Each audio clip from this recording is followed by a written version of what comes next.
गायत्री देव माता है, हम पर दया करती है। गायत्री विश्व माता है, हम पर समदर्शिता रखती है। गायत्री कामधेनु है, हमारी मनोकामनाएं पूरी करती है। गायत्री कल्पवृक्ष है, हमको मनोवांछित फल प्रदान करती है। गायत्री अमृत है, हमको संजीवनी शक्ति प्रदान करती है। गायत्री ब्रह्म विद्या है, गायत्री आत्मविद्या है, गायत्री योग चेतना है। वैदिक गायत्री को परम पूज्य गुरुदेव ने योग शक्ति गायत्री क्यों बनाया, क्या है गायत्री, इस संदर्भ में थोड़ी सी मैं आपसे चर्चा करूंगा कि पूज्य गुरुदेव ने गायत्री को महाविद्या के रूप में क्यों प्रतिष्ठित किया है। क्या है महाविद्या, तो बंधुओं तीन विद्याएं दुनिया में प्रचलित हैं, एक विद्या, एक महाविद्या, एक अविद्या। विद्या किसको कहती है, विद मतलब जानना, या मतलब जो जानने योग्य तथ्य है वह विद्या है। लेकिन हम तो ना जानने योग्य जानना चाहते हैं, हम तो ना सोचने योग्य सोचते हैं, हम तो ना करने योग्य करते हैं। विद्या हमारे अंदर है ही नहीं। तो और आदमी इसीलिए आज दुखी है। बताओ आदमी क्या करता है, जिंदगी भर दो चीजों को प्राप्त करने के लिए प्रयत्न करता है। दो चीजें मिल जाए, कौन कौन सी, सुख और शांति। आदमी बिजनेस करे, सर्विस करे, नौकरी पर जाए, पिकनिक मनाने जाए, मेहमानी में जाए, विवाह शादी करे, घूमने फिरने जाए, तीर्थ यात्रा करे, या आदमी मंदिरों में जाए, या डांके डाले, या चोरी करे, या भ्रष्टाचार करे, अच्छे कर्म करे या बुरे कर्म करे, तो इसके पीछे क्या मतलब है। उसके दो ही भावार्थ रहते हैं, दो ही मतलब रहते हैं कि मुझे सुख और शांति मिल जाए। ये इनके प्रकार है। सुख बहिरंग इसका प्रदर्शन का नाम है कि मेरे यहाँ गाड़ी है, बंगला है, कोठी है, मेरे यहाँ कार है, मेरे यहाँ कार है, मेरे यहाँ ये गाड़ी है, सब कुछ ये बहिरंग प्रदर्शन है। और शांति कैसे कहते हैं, आत्मिक विभूति का नाम शांति है। लेकिन आदमी को ना आज सुख प्राप्त है, ना शांति प्राप्त है। जिंदगी भर कोल्हू के बैल के समान मरता खपता रहता है, लेकिन मरते मरते तक आदमी को ना सुख मिलता ना शांति मिलती। क्यों, क्योंकि सुख और शांति की मूल तो विद्या है। विद्या ददाति विनयम, विनयम ददाति पात्रताम, पात्रताम धर्माप्नोति, धनाद धर्म तदा सुखम। अरे सुख और शांति की मूल तो विद्या है। विद्या को छोड़कर अपनी शिक्षा को अपना लिया और हम दुखी हैं। चलिए विद्या पर ज्यादा नहीं बोलता। विद्या का मतलब ही है कि सा विद्या या विमुक्ति है। विद्या वह है जो हमको अज्ञान के बंधनों से मुक्त कर दे। लेकिन पढ़ा लिखा आदमी जितना अज्ञान में है, आज मैंने ऐसे और बिना पढ़े लिखे व्यक्तियों को इतना ज्ञान में नहीं देखा है। तो विद्या एक है महाविद्या। महाविद्या का क्या मतलब है, इस मनुष्य जीवन का परम लक्ष्य है परमात्मा की प्राप्ति। और भगवान की प्राप्ति हर किसी को नहीं हो जाती। भगवान की प्राप्ति किसको होती है, जो महाविद्या उसको कहते हैं जो भगवान की प्राप्ति की ओर ले जाए। तो भगवान की प्राप्ति हमको हो नहीं रही। क्यों, क्योंकि भगवान को हम जानते ही नहीं है। भक्त कहते हैं विभूति को, वान कहते हैं धारण करने वाले को। विभूतियों का, ऐश्वर्यों का भंडार है ईश्वर, लेकिन हम भगवान को जानते ही नहीं, भगवान को मानते नहीं। एक आदमी से मैंने पूछा कि बताओ भगवान निराकार है या साकार, तो वो बोला दुबे जी कौन सी बात है बैठे, भगवान ना निराकार है ना साकार है बल्कि बेकार है। आप बेकार की बात से बैठे। आज के युग में भगवान की बात करोगे तो तुम भगवादारी बन जाओगे। आज के युग में भगवान की बात करोगे तो तुम संप्रदायवादी बन जाओगे। हम अपने देश में रहकर जय श्री राम नहीं कह सकते, हम अपने देश में रहकर जय महाकाल नहीं कह सकते, हम अपने देश में रहकर के जय हिंद नहीं बोल सकते। आज कैसी हालत हो गई। अगर आप भगवान का नाम लोगे तो लोग थाने में रिपोर्ट दिखा देंगे और फिर बिना जमानत के बंद हो जाओगे।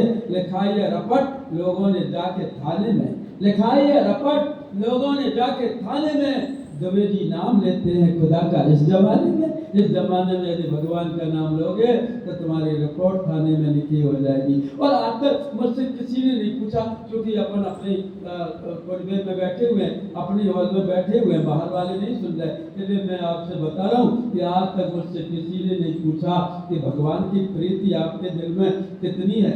आज तक किसी ने नहीं पूछा कि आपने गायत्री के कितने अनुष्ठान किए, आपने गायत्री का कितना साहित्य पढ़ा, गुरु जी की कौन कौन सी किताबें आपने पढ़ी। आज तक मुझसे किसी ने नहीं पूछा कि आप 20 देशों में गए, वहां पर 20 देशों में पूज्य गुरुदेव के विस्तार प्रचार को आपने क्या क्या किया। आज तक मुझसे किसी ने नहीं पूछा कि आपको A to Z पूरी रामायण कंठाग्र याद है, 108 रामायण के पाठ कैसे किए, गीता का अध्ययन कैसे किया, 827 प्रज्ञा प्राण की कथाएं द्विवेदी आपने कैसे कही। आज तक किसी ने मुझसे नहीं पूछा। हर आदमी एक ही बात पूछता है, न पूछता कोई हमसे कि आपकी उल्फत अल्लाह कितनी है, न पूछता कोई हमसे कि आपकी उल्फत अल्लाह कितनी है। सब पूछते हैं हमसे यही कि आपकी तनख्वाह कितनी है। सब पैसे की बात करते हैं, घर की बात करते हैं, दौलत की बात करते हैं, जमीन की बात करते हैं, जायदाद की बात करते हैं, नौकरी की बात करते हैं, लेकिन भगवान की कोई बात नहीं करता। ये महाविद्या आदमी को भगवान की ओर ले जाती है। और विद्या अविद्या के सामने जो पर्दा लगा दे उसको अविद्या कहा गया है। मान लो ये मखमली पर्दा कोई खींच दे तो मैं बैठा हूँ तो अभी आपको दिखाई नहीं दूंगा, और आप बैठे हैं तो मुझे दिखाई नहीं देंगे। क्यों? क्योंकि सामने पर्दा खींच दिया। इसी प्रकार विद्या और महाविद्या के सामने किसी ने पर्दा खींच दिया है। वो पर्दा है इसका अविद्या का, और अविद्या के कारण आज सारी दुनिया में अंधकार फैल गया। ये अविद्या रूपी असुरता इतनी भयंकर है कि अकेली नहीं आती, ये पूरे कुनबे के साथ में आई है। 3 बेटे इसके भीतर किलकिला रहे हैं अविद्या के, और 3 बेटे बाहर अट्टहास कर रहे हैं। जो भीतर किलकिला रहे हैं हमारे, वो अविद्या के कौन से बेटे हैं? वह लोभ, मोह, अहंकार। लोभ के कारण हमारे ज्ञान का हरण हो गया, मोह के कारण हम समाज सेवा नहीं कर पाते, केवल कूपमंडू बने रहते हैं, और अहंकार हमको ओमकार से दूर कर देता है, अभिमान हमको भगवान से वंचित कर देता है। और ये 3 बेटे भीतर बैठे बैठे किलकिला रहे हैं, और 3 बेटे अविद्या के बाहर समाज में हैं।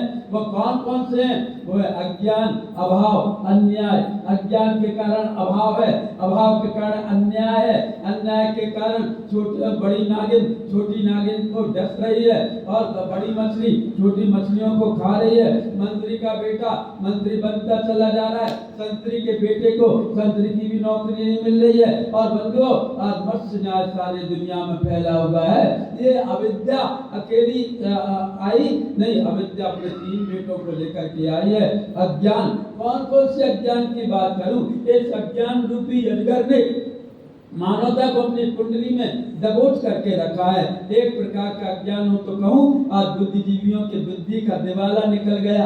आज चित्रकार गंदे चित्र बना रहा है, साहित्यकार अश्लील साहित्य लिख रहा है। कवि जो किसी जमाने में लिखते थे, नारी तुम केवल श्रद्धा हो, विश्वास भरत न पक्तल में, पीयूष क्रोधी बहा करो जीवन के मृदुल समतल में, वह साहित्यकार आज नारी के प्रति लिखता है कि अब तुम हो बासी ककड़ी सी अलसाई हुई, अब तुम हो बासी ककड़ी सी अलसाई हुई, क्योंकि अब तुम 2 बच्चों की माँ हो। और हमारा बहुवादी दृष्टिकोण नारी के प्रति इस प्रकार होता चला जा रहा है। बंधुओं, आज कवियों की बात करूं, कवि सम्मेलनों में चुटकुले में पूरा समय निकाल देते हैं, चुटकुले सुनाते रहते हैं, लोगों को हंसाते रहते हैं, उनके अंदर से प्राण ऊर्जा मुझे दिखाई नहीं देती। किसकी बात करूं? जिन वैज्ञानिकों को ये सोचना चाहिए था कि इस समुद्र के खारे पानी को हम कैसे मीठा बनाएं जिससे कि सारी दुनिया की समस्या हल हो सके।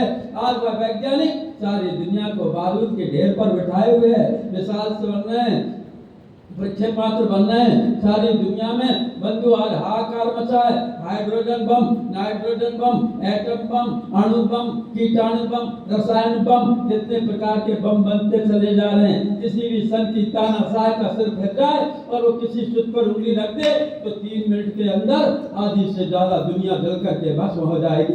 वैज्ञानिकों ने क्या हालत कर दी यूक्रेन की, क्या हालत कर दी रशिया की, क्या हालत कर दी गाजा पट्टी की, क्या हालत कर दी इजराइल की, क्या हालत कर दी ईरान की, क्या स्थिति हो गई इराक की। आप देखें कि पूरी दुनिया में हाहाकार मचा हुआ है। किनकी बात करूं? इन नेताओं की।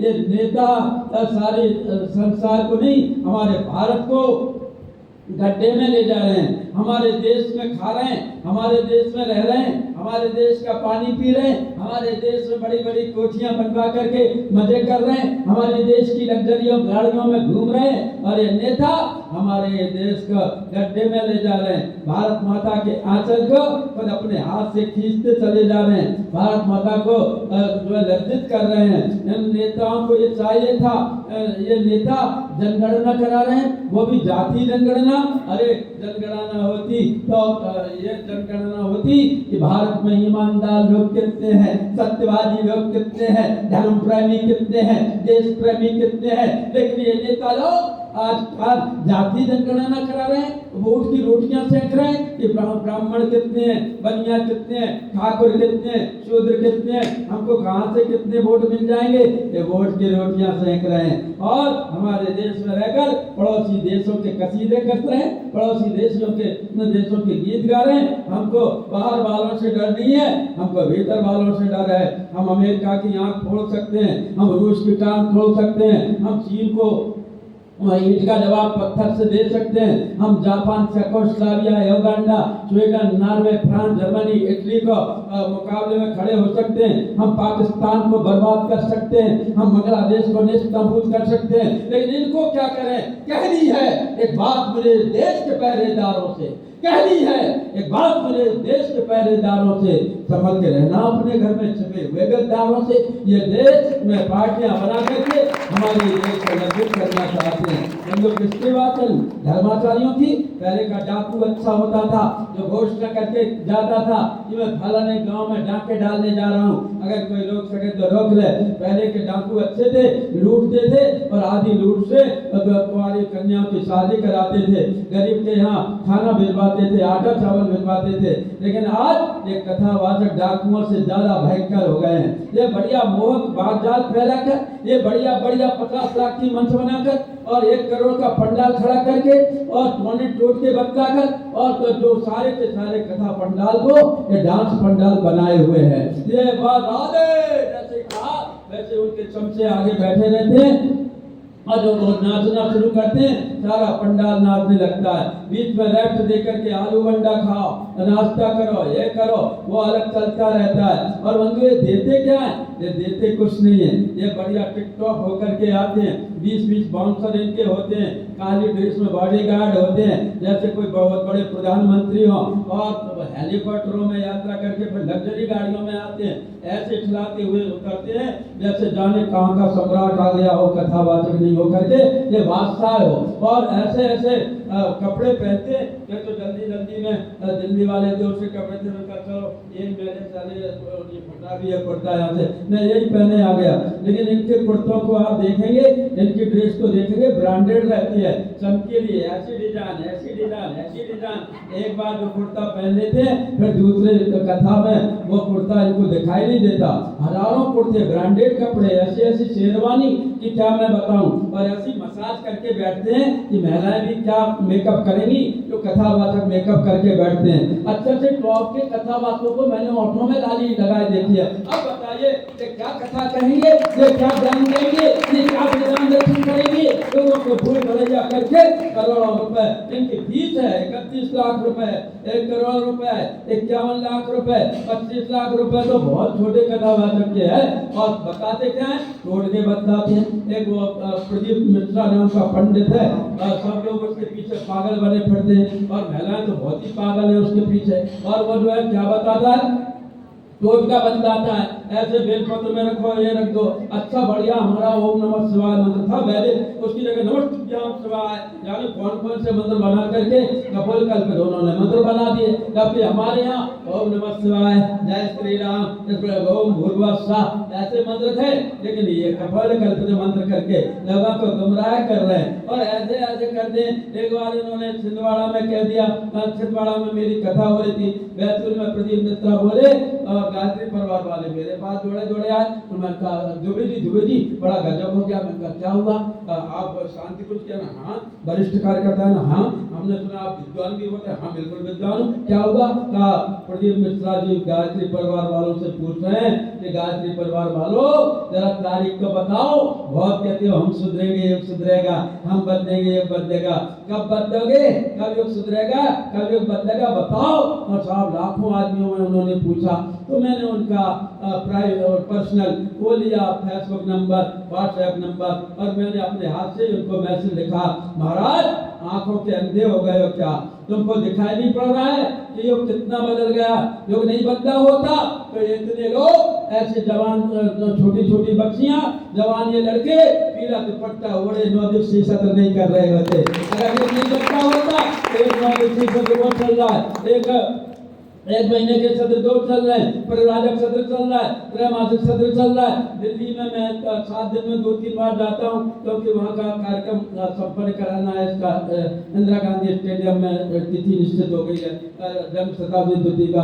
तो वहाँ पर भी बेचारे दिल्ली में पीले कपड़े पहने हुए लोग मुझे तैयार मिलते हैं। तो अगर युग नहीं बदला होता तो इतने लोग अपना घर छोड़ करके 9 दिवसीय साधना नहीं कर रहे होते। अगर युग नहीं बदला होता, अगर गुरु जी का अवतार नहीं होता महाराज, तो बताओ कितने मुंडन संस्कार लाखों हो जाते हैं, कितने नामकरण, कितने विद्यारंभ, कितने पुष्पन संस्कार, कितने गर्भोत्सव संस्कार, कितने यज्ञोपवीत, कितनी दीक्षा प्रतिदिन सारे शक्तिपीठों, प्रज्ञापीठों में, आयोजनों में हो जाती है। युग नहीं बदला होता तो शांति कुंज में इतनी भीड़ नहीं होती। युग नहीं बदला होता तो करोड़ों से गायत्री मंत्र का जप नहीं हो रहा होता। अगर गुरु जी नहीं होते तो आज शिखा नहीं होती। गुरु जी नहीं आए होते तो तिलक मिट गया होता। गुरु जी नहीं आए होते तो पीले कपड़े को भूल गए होते। गुरु जी नहीं आए होते तो उपासना साधना को भूल गए होते। तो हमसे पूछोगे कि युग कब बदलेगा?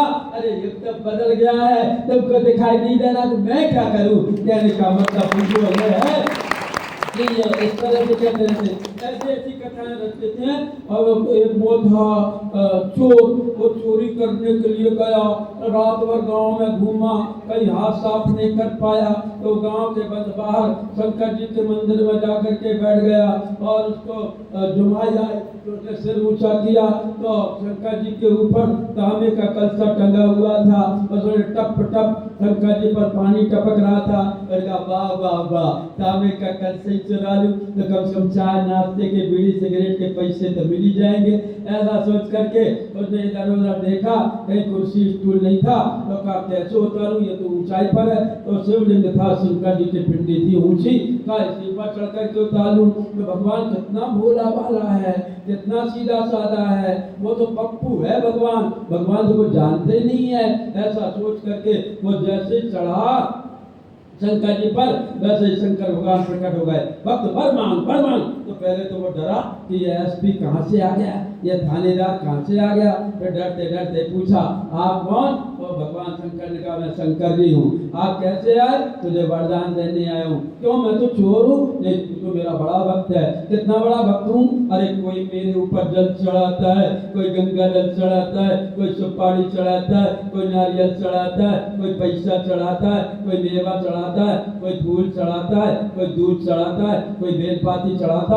तू तो पूरा का पूरा मेरे ऊपर चढ़ गया। भक्त भगवान को ऐसा समझ गया कि अरे भगवान शंकर के भक्त तुम तो मैं भी तो हूँ। कोई ऐसा श्रावण सूखता नहीं है जब हम यहाँ अभिषेक न करती हूँ। परम गुरुदेव के शिव मंदिर में मैं 2 घंटे कराता हूँ। मुझे भी तो सारे स्तोत्र याद हैं, सारे वो याद है। तुमने केवल शंकर जी की भक्ति की है, शंकर के महाकाल के भक्त हम भी हैं। शंकर भगवान को इतना भोला भाला समझ लिया।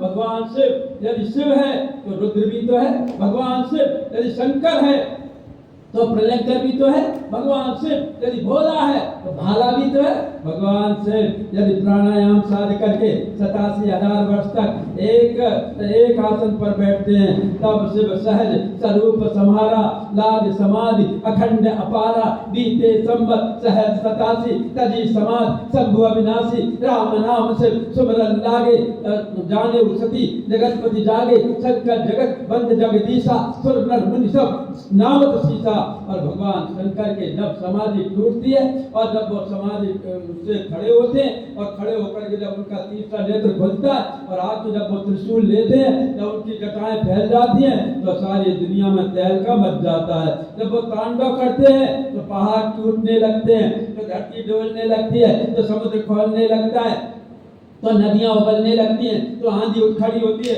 तो तूफान मचल जाता है, पत्थर तारे टूटने लगते हैं, धूमकेतु मंडराने लगते हैं, सारी दुनिया में हाहाकार मच जाता है। अखर बसर बमंगला कहा कदब बमत्सरी रसम प्रवाह माधुरी विडंबनाम मधुप्रताम सुरक्षितम पुरक्षितम भगक्षितम मगक्षितम तमत्कच्छदम तमत्कच्छदम बने। हम भगवान के स्वरूप को भूल गए, भगवान को हमने भोला वाला समझ लिया। अरे हमारे जान सदा शिव जोगी अज बद्ध अकाम अभोगी आसुतो सुतम सौडरदानी आरत हर दीन जन सेवक स्वाम सखा से पी के निर्पद सब विधि तुलसी के। ऐसे भगवान शिव को हमने पप्पू समझ लिया, भगवान शिव शिव है। लेकिन ऐसी ऐसी कथाएं लगती हैं कि क्या बताऊं बंधु, सत्यानाश कर दिया हमारे धर्म का।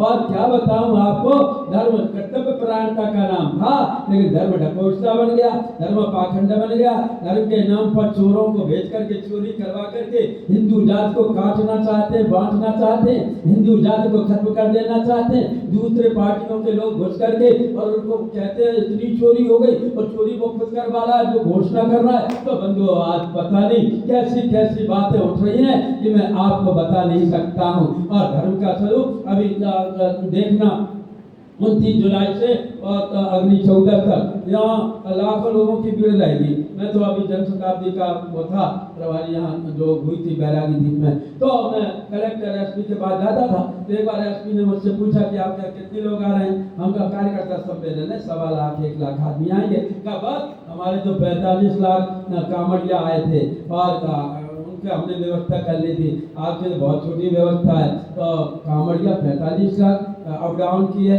उन्होंने बताया। लेकिन ये कांवड़िया आकर के करते क्या है, कांवड़िया कोई बैठे हो तो माफ करना, ये करते क्या है बंधुओं, ये केवल शोरगुल करते हैं, जो है प्रदूषण फैलता है। करोड़ों रुपए का गांजा, चिलम, बीड़ी, सिगरेट हर रोज खत्म होती हुई चली जाती है। सारे हरिद्वार का वातावरण खत्म हो जाता है और गंदगी ये फैलाते हैं। कलेक्टर हमको कहता है कि जरा कांवड़िया मेला खत्म हो गया, शांतिपुर से 9 दिवसीय वालों को 1 महीने वालों को भेजना, जरा सफाई होना है। अभी मनसा देवी में हम लोगों ने भेजा, मैं तो दूसरे काम में था नहीं गया, हमारी टीम गई थी। और बंधुओं वहाँ पर मनसा देवी में इतने पॉलीथिन इतनी गंदगी कर करके जाते हैं, हर जगह हर तीर्थ क्षेत्र कंकल में देखो, गंगा किनारे देखो, बदबू के मारे खड़ा नहीं हुआ जाता। और ये आते हैं और गुमटी में चाय पीने बैठ जाते हैं, वो चाय वाला पैसा मांगता है तो उसे मारपीट कर देते हैं। और कई बार तो बेचारे गरीब आदमी की चाय की दुकान जला देते हैं और इतना प्रदूषण फैलाते हैं, ध्वनि प्रदूषण। मैं अपने किचन में चाय बना रहा था तो मैंने खिड़की में से देखा कि ऊंची डीजे, ऊंची तो वो कांवड़ जा रही थी बहुत ऊंची, और डीजे बज रहा था और उसमें कौन सी धुन पर भजन बज रहा था। तो वो भजन तो भूल गए लोग, वही वाला धुन जो है गुनगुनाने लगते हैं। वो कांवड़िया के डीजे में भजन गा रहे थे, कितने अश्लील गीत पर गा रहे थे। ओ डब्बी में कोई कांवड़िया देखूं, डब्बी में कोई कांवड़िया देखूं, मेरा मन दीवाना बोले बोले बोले बोले भोले भोले। अब बताओ ऐसे अश्लील गीतों पर ये भजन बनाते और आदमी क्या कर रहा है यार। ऐसी ऐसी बातें हैं कि बंधुओं मैं आपको क्या बताऊं, धर्म के नाम पर इतना ढकोसला फैला रखा है। एक बाबा जी सोने की तैयारी कर रहे थे, 4-5 पंडित आ गए। एक पंडित कहा, बाबा जी ये क्या करते हो, पूरब की तरफ पैर करके सोते हो, पूरब तरफ तो जगन्नाथपुरी है, जगन्नाथ भगवान नाराज हो जाएंगे।